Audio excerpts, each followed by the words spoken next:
plus ravie que jamais d'être dans mes bras et d'être montrée devant la caméra. Elle... En plus, elle a le poil tout électrique parce que vu qu'il fait froid, eh bien, elle a l'air encore plus hirsute que d'habitude. Voilà. Voilà. Donc, comme vous pouvez le voir, elle n'est pas très contente. Elle est toute ronchon. D'ailleurs, elle veut même pas regarder la caméra, ça l'intéresse pas. Elle préfère regarder dehors ce qui se passe. Voilà. Donc bah voilà, juste pour vous faire un petit coucou de la part de Mimi avant d'attaquer la vidéo. Hein Mimi? Parce que la vidéo que je vais montrer, bon je la pose, oulala. Je te pose, la vidéo que je vais montrer, vous allez voir, eh bien c'est vraiment du n'importe quoi. Donc à tout de suite. Coucou, hello, bonjour à toutes et à tous, j'espère que tout le monde va bien. Alors aujourd'hui, je voulais vous faire part d'un article que j'ai vu passer comme ça dans le journal, qui m'a profondément choquée.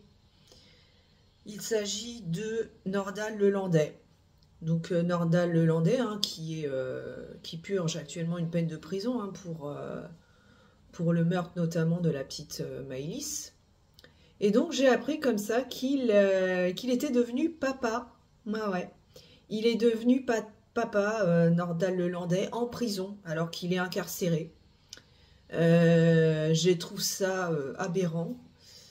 Donc, voilà, je voulais vous évoquer ça aujourd'hui, parce que franchement, je trouve ça mais complètement révoltant. Le mec, c'est un tueur en série, potentiellement. On sait qu'il a tué également le caporal Le Noyer, qu'il a commis des actes d'agression sexuelle sur ses petites cousines, voilà, qu'il était en possession de photos pédos, etc. Et voilà, donc il est hautement... enfin, il est dangereux, quoi. Ce mec, c'est un tueur en série, il a toutes les tares possibles, imaginables, tout...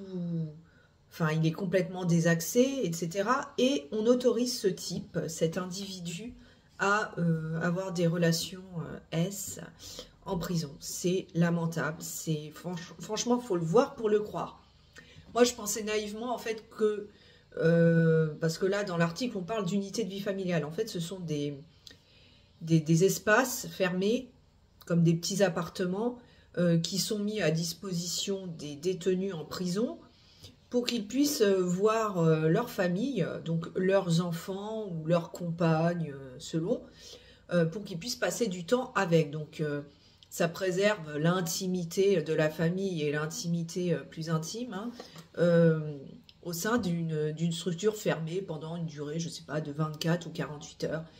Mais moi, je pensais naïvement que ces unités de vie familiale étaient mises à disposition, mais uniquement des personnes qui ont une famille, qui ont une compagne, qui ont un conjoint, qui ont des enfants. Mais non, apparemment, c'est mis à disposition pour des raclures du type Nordal Lelandais qui, à l'époque, quand ils ont été incarcérés, étaient célibataires. Hein. Il n'avait pas de conjoint, il n'avait pas de compagne, il n'avait pas d'enfant. Mais bon, ça il a été mis en place. Donc, je vous résume l'article un peu. Voilà. Donc, leur passé criminel ne les rebute pas. Donc là, il parle des femmes, en fait, qui sont rentrées en contact avec Nordal Lelandais pour le connaître intimement. Voilà. Au point de multiplier des lettres enflammées, des visites en prison, d'aller parfois jusqu'au mariage et à la vie de famille. Parce qu'à la base, quand il est rentré en prison, ces personnes-là, ces femmes-là, ces tarés, hein, il ne les connaissait pas. En fait, c'est des femmes ils ont noué une relation épistolaire, hein, ils ont échangé des courriers, ça a pris un tournant intime et elles ont absolument voulu le rencontrer en chair et en os, n'est-ce pas? Donc, donc l'attirance de ces femmes pour ces monstres, hein, ces tueurs en série, c'est vieux, enfin, vous avez compris, hein, loiveur, le mot à l'envers. Hein. Alors, ça, un terme, on appelle ça libristophilie. Donc, derrière ce mot, dont seuls les hellénistes confirmés devinent la signification, se cache l'attirance pour une personne ayant commis un crime, qu'il soit de nature sexuelle ou non. Ce syndrome de Bonnie and Clyde revient régulièrement dans l'actualité. En effet, donc un article du Parisien révèle que Nordal Lelandais, condamné pour les meurtres de la petite Maëlys et du caporal Arthur Noyer, et pour l'agression aise d'une petite cousine, est devenu père il y a 2 mois. La mère de l'enfant n'est pas la première compagne, non, que le tueur a rencontrée en prison. On lui connaît au moins 2 relations précédentes, c'est-à-dire que le mec, il arrive en tôle, il n'a pas de famille, rien du tout, mais il enchaîne les relations comme s'il était chez lui libre comme l'air. C'est aberrant. Aussi étonnant que cela puisse paraître, ce phénomène n'est pas rare, surtout dans les affaires médiatisées. En effet, il y a eu des antécédents. Hein. Charles Bronson, Ted Bundy, Anders Breivik, Marc Dutroux, Guy Georges, tous ont en commun d'avoir reçu des milliers de lettres de femmes, de colis, de cadeaux. Voilà. Donc il y a une experte criminelle qui évoque ce phénomène. Et donc c'est un attrait pour le sentiment de toute puissance. Donc d'abord emprisonné pour des lois. Donc elle relate le cas Louis Poisson, je ne connais pas. Hein. Donc il a noué, ce type a noué une relation épistolaire avec une mère de famille mariée. Donc elle explique que c'est d'abord sa fille qui a commencé à lui écrire, puis elle a pris le relais quand le fiancé de la première lui a demandé de cesser ses échanges. Voilà. À sa libération, la mère de famille a quitté son mari pour le criminel. Elle ne savait pas alors qu'il deviendrait meurtrier, puis loiveur. Donc, plusieurs mécanismes peuvent expliquer cette attirance. Ces femmes, si le phénomène n'est pas intrinsèquement genré, aucun de nos interlocuteurs n'avait connaissance de cas d'hommes, j'y arriverai pas à dire, hybristophiles, sont attirés par le sentiment de toute puissance qui se dégagerait de ces hommes. Une image de mal absolu qui n'a peur de rien. Waouh! Moi, autant vous dire que ces bonnes femmes, elles sont totalement tarées. Je pense qu'elles sont bonnes à enfermer au même titre que Nordal Lelandais. Hein. Bon. Donc, un peu comme à l'époque, nous explique-t-on, à l'époque, les guerriers, sauf que là, ce ne sont plus des guerriers. Bref, je trouve que là, la criminologue, elle essaie de justifier l'injustifiable, mais bon. Donc, elles imaginent aussi pouvoir sauver le criminel, l'encourager sur le chemin de la rédemption. C'est une idée paradoxale d'attirance vers le mal pour le transformer en bien, selon un expert psychiatre près la cour d'appel. Ça a un côté très narcissique, analyse de son côté une docteure en neurosciences et sexologie. Les personnes vont être attirées par un loiveur, un tueur, et croire en leur capacité d'être l'unique individu en mesure de les remettre dans le droit chemin. N'importe quoi. Non, mais c'est aberrant. Donc, il y en a une qui explique, ces femmes ne veulent pas se faire tuer, ni même être complices. Enfin, ça dépend pour quelle femme, parce que dans le cas de Monique Olivier, elle a bien été complice. Hein, pour le fameux tueur en série... qui s'appelle je sais plus comment d'ailleurs, c'est pas français, c'est Michel Fourniret, voilà. Bon. Faut savoir que leur relation a débuté par un échange épistolaire, hein. Donc, et ensuite c'est soldé à la libération de Michel Fourniret par un mariage et toutes les saloperies dont on a eu connaissance par la suite. Donc le crime est complètement occulté, ou alors on va se persuader que la personne est innocente. Donc effectivement, le cas Monique Olivier, on explique qu'à l'inverse, certaines personnes peuvent aussi ressentir une sorte d'identification négative à des gens pervers. Il y a là une attirance pour le mal. Les pulsions négatives ou agressives qu'elles ressentent elle les retrouve chez ces hommes qu'elle pense être des gens comme elle. Ben voyons. Donc une explication qui n'est pas sans rappeler le cas de Monique Olivier, puisque bien avant de devenir sa complice, elle tombe sous le charme. C'est vrai qu'il est tellement beau gosse, ce Michel Fourniret. Alors qu'il est emprisonné pour des agressions S. Donc ce sont les échanges épistolaires réguliers qui conduisent à un pacte criminel. En effet, en échange du meurtre de son ex-mari, qui n'a pas été commis d'ailleurs, elle lui promet de l'aider à trouver des jeunes filles. Le couple passe à l'acte 2 mois seulement après la sortie de prison de Michel Fourniret, avec l'enlèvement, le loave et le meurtre d'Isabelle Laville. S'ajoute aussi la volonté d'être dans la lumière, la recherche de notoriété, peu importe son origine. Une nouvelle théorie s'appuyant sur la biologie et l'ethnologie est en vogue outre-Atlantique. Les criminels auraient des traits physiques ou psychologiques qui s'apparentent au haut de l'échelle sociale, soi-disant. Or, les êtres vivants veulent aller vers le partenaire sexuel le plus haut dans la hiérarchie, ce qui expliquerait ces attirances insensées. Ouais. De manière générale, les femmes hybristophiles ne sont pas particulièrement équilibrées et souvent fragiles. On dépeint des femmes, des personnages qui la plupart du temps sont isolés, qui ont des difficultés à nouer des relations saines. Il peut y avoir aussi des traumatismes dans l'enfance qui ont entraîné un rapport à l'autre masculin défaillant. Ouais. Donc voilà, tout ça pour dire que Nordal Lelandais, qui purge actuellement une peine de prison, et qui a été condamné récemment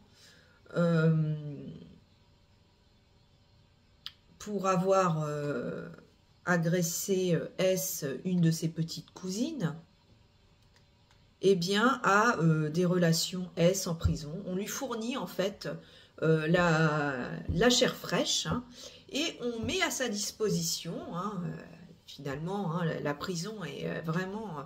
en tout cas, le concernant très bienveillante, puisqu'on pourvoit à ses besoins S, en lui mettant à disposition des femmes avec qui il entretient une relation épistolaire, et on lui met des unités de vie familiale comme ça pour qu'il puisse faire ses petites affaires avec ses femmes. Donc c'est vraiment aberrant. Donc en plus, il en a enchaîné plusieurs.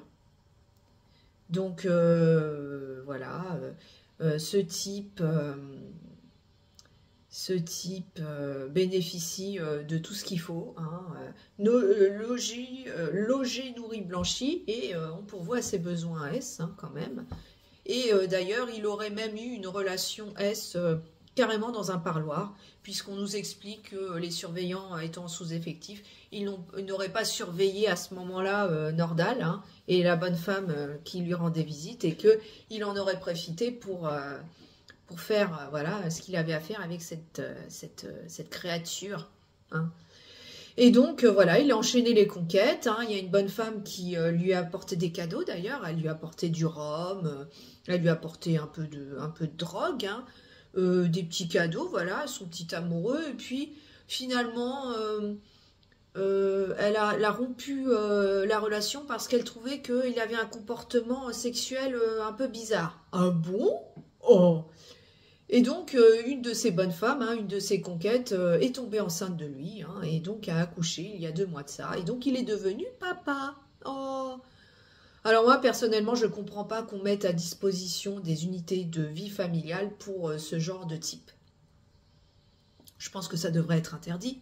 Déjà, le mec n'a pas de famille, il est rentré en tôle célibataire. Je ne vois pas pourquoi il aurait le droit à une unité de vie familiale, voilà. Et en plus, au regard de la nature de ces crimes, qui ont une forte connotation sexuelle, je ne vois pas pourquoi on l'autorise à avoir des relations S avec des femmes. C'est Des femmes ou des mecs d'ailleurs, hein, c'est pareil. Je ne comprends pas, parce que le mec, il est bi, il est homo, il est pédo, il est tout ce que tu veux. Voilà. Donc, je comprends pas, personnellement, qu'on puisse autoriser ce genre de choses. Hein. Vraiment, c'est quelque chose que je ne pensais pas possible. Et finalement, si. Avec la justice française, tout est possible. Hein. Le but, c'est d'être très sévère avec les gens qui commettent des petites infractions. Hein, voilà, on va leur en mettre, on va bien les charger. Par contre, les grands criminels, hein, du type Nordal Lelandais, eux, ont tous les droits. Hein, ce sont comme des célébrités. Hein, voilà. C'est hallucinant. Et son avocat, d'ailleurs, l'a défendu. Je ne sais plus ce qu'il a dit. Il a dit qu'il avait le droit, comme tout détenu, à avoir une vie derrière les barreaux. Ah bah oui. Il a le droit d'avoir une vie, hein, quand même. Comme n'importe quel détenu. Parce qu'on estime qu'avoir des relations S, c'est un des droits fondamentaux de Nordal Lelandais. Voilà. Donc dites-moi en commentaire ce que vous en pensez, vous, personnellement. Moi, je trouve ça aberrant. Aberrant. Donc il faut savoir que le 12 janvier dernier, voilà, il a été condamné par le tribunal correctionnel donc à 1 an de prison seulement pour agression à S sur une de ses petites cousines. C'est quand même pas cher payé. Et en plus, j'ai vu passer un truc comme quoi, en fait, ça allait pas être ajouté à sa peine. Il allait y avoir une confusion des peines, étant donné qu'il est condamné, je crois, à la peine maximale en prison, c'est-à-dire, je crois, 20 ans, 22 ans. Il n'aurait pas 1 an en plus, il ne va pas être condamné en plus parce qu'il a déjà le maximum. Donc en fait, il aurait pu être condamné à 10 ans que ça rentrait déjà dans la peine initiale. Donc ça ne sert à rien. Voilà. Donc là, on nous explique qu'il purge sa peine depuis le centre pénitentiaire très célèbre pour abriter des tueurs en série de tous bords. C'est le centre pénitentiaire d'Ensisheim, alors je ne sais pas comment ça se prononce, Ensisheim, dans le Haut-Rhin. Donc il côtoie en fait Guy Georges, il côtoie aussi Jonathan Daval, voilà, que du beau monde. Hein. Et son avocat, hein, enfin voilà, dit qu'il a le droit de reconstruire sa vie derrière les barreaux. La privation de liberté n'entraîne pas la suppression des autres droits. Bon, oui, quand même. Hein. Notamment celui d'avoir une compagne ou de devenir père. Mon Dieu. Hallucinant. Donc, il communique avec de nombreuses femmes hein, depuis son incarcération. Il a obtenu, attention, hein, le droit de voir ces personnes dans des unités de vie familiale, alors qu'on rappelle qu'il est célibataire et que c'est un pervers de la plus haute dangerosité. C'est un détail. Voilà. Alors, ces zones des établissements pénitentiaires ressemblent à des appartements relativement petits. Ah bah oui, quand même. Hein. On ne va pas non plus mettre à disposition un appartement de 100 mètres carrés. Bon.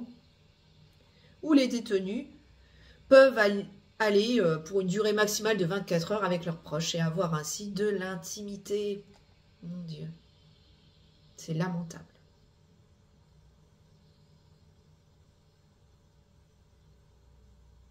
Alors, concernant la condamnation, la dernière condamnation qu'il a eue pour l'agression à S de sa petite cousine, la peine est inférieure aux réquisitions du parquet. Bah voyons. Qui avait demandé lors du procès fin novembre dernier 2 ans de prison contre l'ancien militaire âgé aujourd'hui de 40 ans.